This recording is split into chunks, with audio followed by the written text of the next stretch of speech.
ಪ್ರತಿ ಸತಿ ನಾನು ತಲೆಗೆ ಸ್ನಾನ ಮಾಡಿದಾಗೂ ಈ ಕೂದಲು ಸೆಟ್ ಮಾಡೋದು ನಂಗೆ ನಿಜ ಕಷ್ಟ ಆಗತ್ತೆ. ಪ್ರಾಡಕ್ಟ್ ನೋಡಕ್ ಲಕ್ಸುರಿ ಆಗಿರ್ಬೇಕು ಅಂಡ್ ಅಫೋರ್ಡಬಲ್ ಆಗಿರ್ಬೇಕು. ಪ್ಯಾಕೇಜಿಂಗ್ ಸಕ್ಕದಾಗಿದೆ. So nice. Make me bold by Urban Yog. ಈ 3 ಸ್ಪೀಡ್ಸ್ ಇದೆ, 1 2 3 ಅಂತ. ಈಸಿಯಾಗಿ ನಾನು ಹಿಂಗೆ ರೊಟೇಟ್ ಮಾಡ್ಕೋಬಹುದು. ತುಂಬಾ ಲಕ್ಸುರಿ ಆಗಿದೆ ಅಂಡ್ ಸೆರಾಮಿಕ್ ಕೋಟಿಂಗ್ ಇದೆ. ವೇವಿ ಹೇರ್ ಅಂಡ್ ಈ ಪ್ರಾಡಕ್ಟ್ ಎಲ್ಲಾ ಟೈಪ್ ಆಫ್ ಹೇರ್ಗೂ ಸೂಟ್ ಆಗುತ್ತೆ ಅಂತ ಹೇಳಿದ್ದಾರೆ.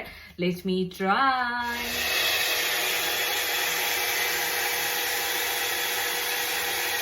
ಒನ್ ಸ್ಪೀಡಲ್ಲಿ ಟ್ರೈ ಮಾಡಿದ್ದು and look at the difference man. Crazy. ಇದರಲ್ಲಿ ನೀವು ಬ್ಲೋ ಡ್ರೈ ಮಾಡ್ಬೋದು, ಹೇರ್ ಸ್ಟ್ರೈಟನ್ ಮಾಡ್ಬೋದು, ಆಮೇಲೆ ಕರ್ಲ್ ಕೂಡ ಮಾಡ್ಬೋದು. Just loving it. This is so nice. Set ಆಗಿಲ್ಲ, ಡ್ರೈ ಆಗಿಲ್ಲ. I can't go out in this look ಅಲ್ಲ. ಇವಾಗ ನೋಡಿ, ಸೋ ಗುಡ್. ಈ ಪ್ರಾಡಕ್ಟ್ಗೆ ನಂಗೆ ಅವರು 1 year ವಾರಂಟಿ ಕೊಟ್ಟಿದ್ದಾರೆ.